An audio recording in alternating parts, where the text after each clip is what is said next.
Utility stocks are best known for the amount of income or dividend income they produce. In other words, they're income investments, not capital gain investments. I believe you should look at utility stocks as you would kind of a bond stock hybrid, if you will. They do provide a little bit of growth and a little bit of capital appreciation if you buy them right. But the real bottom line is they produce a nice steady stream of income that grows, but albeit at slow rates.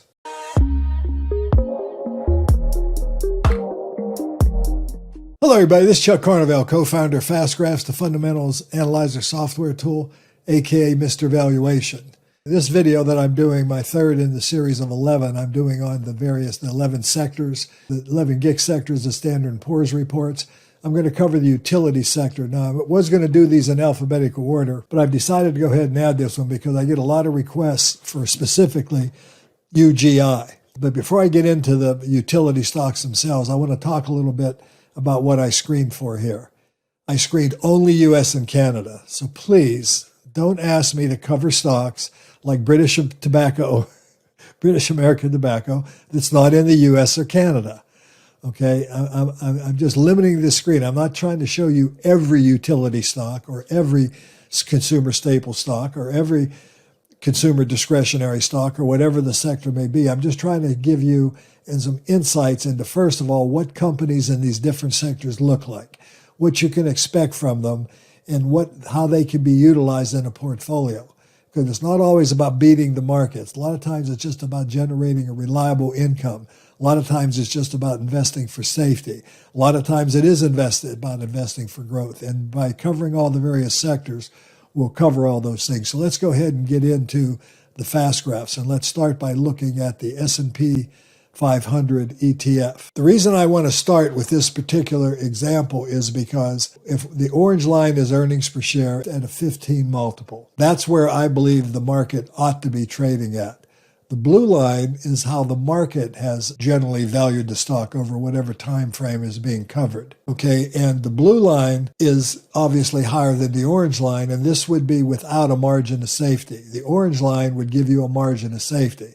So I like to invest when the stocks are trading on the orange line, generally speaking. Now, having said that, it's important to recognize that the S&P 500 today, I would call it modestly overvalued. It's trading at a blended PE of 20.35. It ought to be trading at 18.58.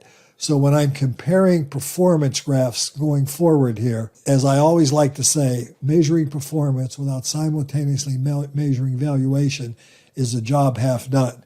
In virtually every case here, I'm going to be comparing undervalued utility stocks to an overvalued SPY. And what that implies is the SPI was carrying higher risk and could be dropping in value in the near future, where the undervalued utility stocks ought to be increasing in value regardless of what their performance was historically. Okay, so this is to set, in essence, a barometer or a benchmark or a perspective on what these are about. Now, what I've done is I've put together a portfolio here of utility stocks. And let's go ahead and go over that portfolio. There are 16 utility stocks in the US and Canada, again, only in the US and Canada, that I covered. The dividend yields range from a low of 3.64% to a high of 10.81%, but that may be a misnomer because that's Hawaiian Electric, which I'll be talking about a little bit as well. From a standpoint of the historical earnings growth, I do want you to notice that the growth has averaged below 5% for most of these companies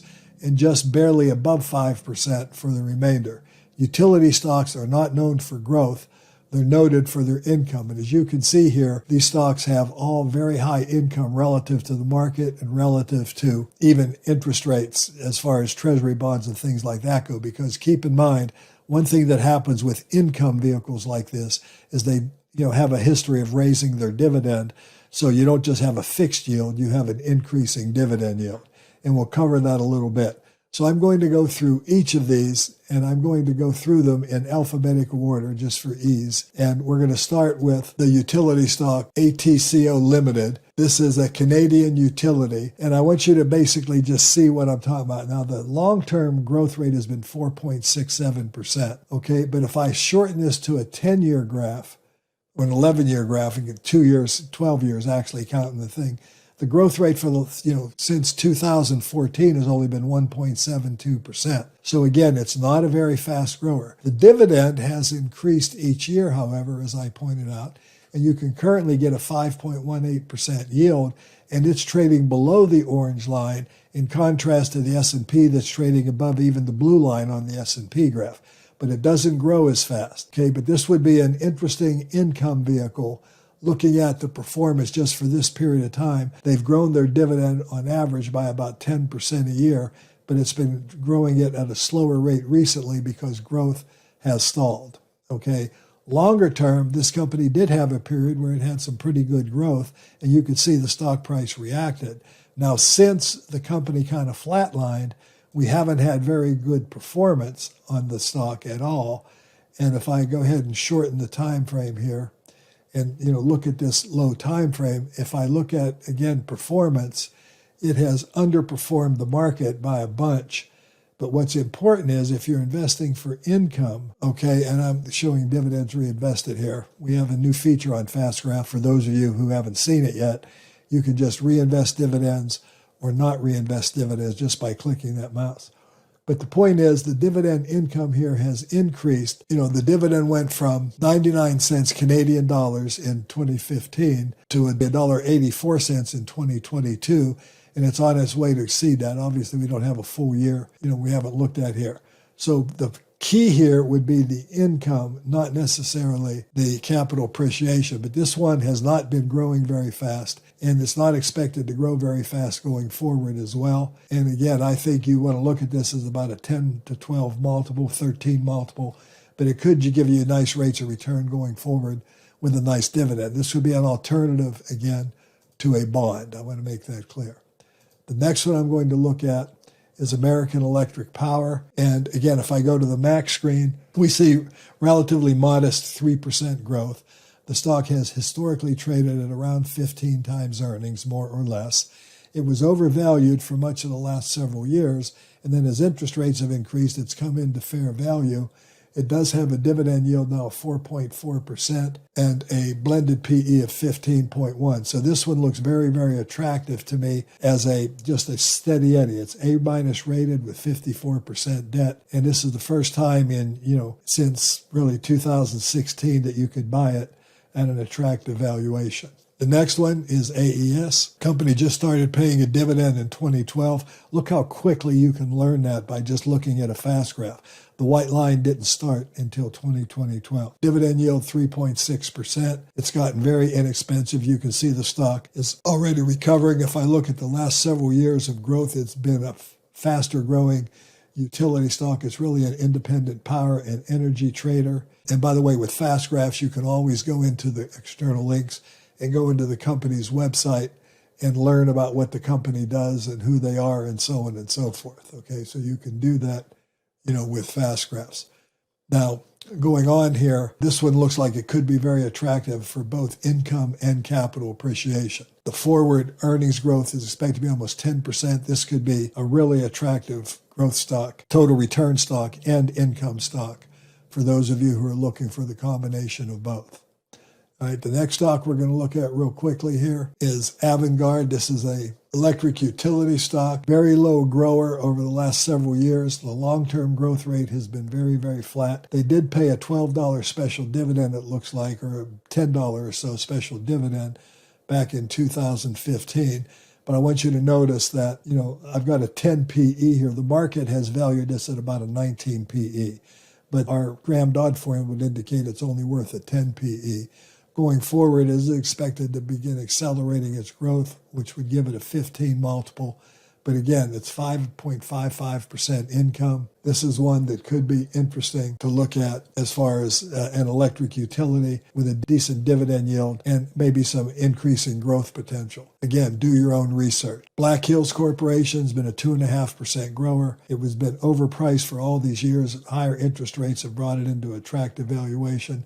4.65% dividend yield, BBB+. And again, the importance of valuation, measuring performance without simultaneously measuring valuation, is a job half done.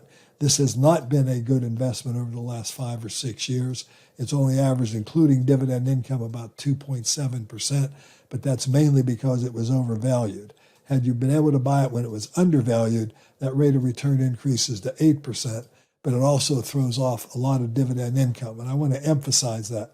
If you invested in this stock, back in January of 2003 and held it to yesterday's close, you would have underperformed the market from a capital gain. You would have turned 10,000 into 20 or 19.7 versus 10,000 turned into 44,000 in the market. But the amount of income you would have received from this stock is almost double. So if you were investing for income, this would have given you a heck of a lot more income. Plus, you could have been very patient and only bought this stock when it was undervalued, and your performance would, be even better and still not comparable to the market, but from an income point of view for sure. The next stock on the list here is Canadian Utilities. Again, 3.99% growth, reasonably priced, 5.75% income with good steady dividend growth over the years. This one is not rated. Here's Edison International. And again, if I adjust this, I want to point out the nature of the beast here is 2% growers, 4.3% dividend yield. It was expensive. It's probably a little pricey now. It was pretty nice in, maybe October. It's gotten a little pricey again. And the reason I say that is with these low growth stocks, you got to be very careful what you pay. Now, the analysts do expect this company to average about 8.75% growth over the next couple of years. Long term, they expect about 5% growth. So Edison International is certainly more attractive today than it's been in a while. The next utility is Emera Inc. Again, another Canadian utility. It's electric utility in Canada. Has almost a 6% dividend yield. It's been, really being given a premium valuation for all these years. You can now actually buy this stock. This would probably be a good time to buy it if you're a long-term investor looking for 6% income and a dividend yield that has consistently grown at about a 5 to 6% rate over time. It's actually outperformed the market on total return, but primarily because it would have generated on a $10,000 investment $21,270 in dividends versus $6,700 in the market. These are all about the income, these utility stocks. They have a specific place in the portfolio. Eversource is a classic example of how valuation matters. The stock was overvalued. Nothing really has changed with the company except the price. It's now valued, with a dividend yield of 4.48%. It's A- rated. You can buy it at under 15 times earnings with an earnings yield of 7%, and it's got decent growth, going forward of about 5% as far as utilities go. So this is one that looks, interesting at these levels. Evergy is another one that, is a triple B plus rated, about 40% debt, a solid 5% dividend yield with a very nice growth record. Another example of the utility stocks that were overvalued. And you can see buying utility stocks when they were overvalued could have led to 5 years of underperformance. Buying them when they're fairly valued gives you the ability to collect some nice income and even possibly make some capital gains. Now, Hawaiian Electric, we all know the story. They recently slashed their dividend. I'm not really sure what the prospects for this is. This would be an interesting speculation. This had to do with, them being held responsible for the fires that happened on Maui. And, there's all kind of controversy. So you'd really want to do your due diligence here. Dividend yield looks very, very high. Historically, this has been a good, company, but it hasn't had any growth at all. But the market has, valued it at around 18 times earnings. Currently, it's at 6.5 times earnings. The next one is National Fuel Gas. This is a gas utility. It's had some real nice growth here the last couple of years, but then this year, growth has faltered a little bit. It's going to be about down 12%. The stock has reacted, but is expected to start growing again. You can buy it at around a 4% dividend yield. It's triple B minus, has decent debt levels, and a good long-term dividend record. Very consistent. Not a lot of growth, but very, very consistent. Only has grown dividends at about 3% per year. Next stock I want to look at is Northwest Natural Holdings. It's another gas utility. As you can see, there's been really no growth here at all, but it's paid a decent dividend. It's yielding over 5%. And again, you're going to think of this almost like a bond or a bond hybrid, a cross between a stock and a bond. This one is getting to the point where it's more attractive than it's been. If that suits you, then I'd say take a look at it. But the real key is valuation matters, and it matters a lot. This stock has been overvalued. It's now, with rising interest rates, become reasonably priced. The next one is Portland General Electric, another electric utility. Again, it's been overvalued. It's got reasonably priced, yielding 4.42%. I just want you to keep getting in your head here as I go through these, that these are not growth stocks. These are income vehicles. That's the real key. Spire is a gas utility. It's been, fully valued in the last several years. COVID, it got reasonably priced. It's currently reasonably priced, offers a 4.73% dividend yield. It's A- rated and has a really nice long-term dividend record and one of the better growth records of utilities in the group. Again, it still underperformed the market in the capital gain, but dramatically outperformed the market in terms of total dividend income that it produced. If you're an income investor looking for conservative stability, Spire might be just a ticket for you. And then UGI, which is last but not least, this is the one that many of you have asked for, so I'm going to spend a little bit of time on this one. Once again, you see a 5.93% growth, but if I shorten the time frame, the growth has only been averaging 3% since going back to 2015. It has a September fiscal year. The stock has become very inexpensive, but it's not been growing at all for the last several years. It's not expected to grow. The Graham-Dodd formula gives it a fair value multiple of about 11 times earnings, 10.9 times earnings. But if it traded at 10.9 times earnings, going forward, you'd be looking at, a 6.7% dividend yield that could, obviously produce almost 19% a year, including dividends. So if I look at long-term performance on this stock, go to the max view, it's actually, even though it's so undervalued and the market's so overvalued, it performed reasonably close to the S&P, but it generated more than twice as much dividend income as the S&P would have. Again, this is an income vehicle. I think UGI has bottomed. It's starting to recover. I do believe the stock is worth a lot more than it's currently trading at, but this is not the first time the stock has gone through some flat earnings growth. Okay, you can see that the earnings fell coming out of the Great Recession actually for 3 years in a row. Now, the one caveat on this stock, and they're spending a lot of money on infrastructure and acquisitions, one caveat is the free cash flow picture has turned, really dismal. The question is free cash flow going to recover? And analysts do expect that, but it might be a while. So this is one that you would have to be patient with. But I think if you're looking for a 6.7% dividend, they've paid dividends for something like 85 years in a row or something. They've increased the dividend, I think, for the last 36 years. The company does have a commitment to growing the dividend by about 4% a year. So, this is the time, be greedy when others are fearful, as Warren Buffett would have, told us.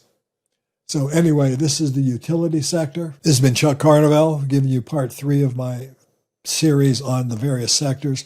What I'm trying to accomplish here, I want to make it clear, especially to those out there who never watched the video and just want to make lewd comments.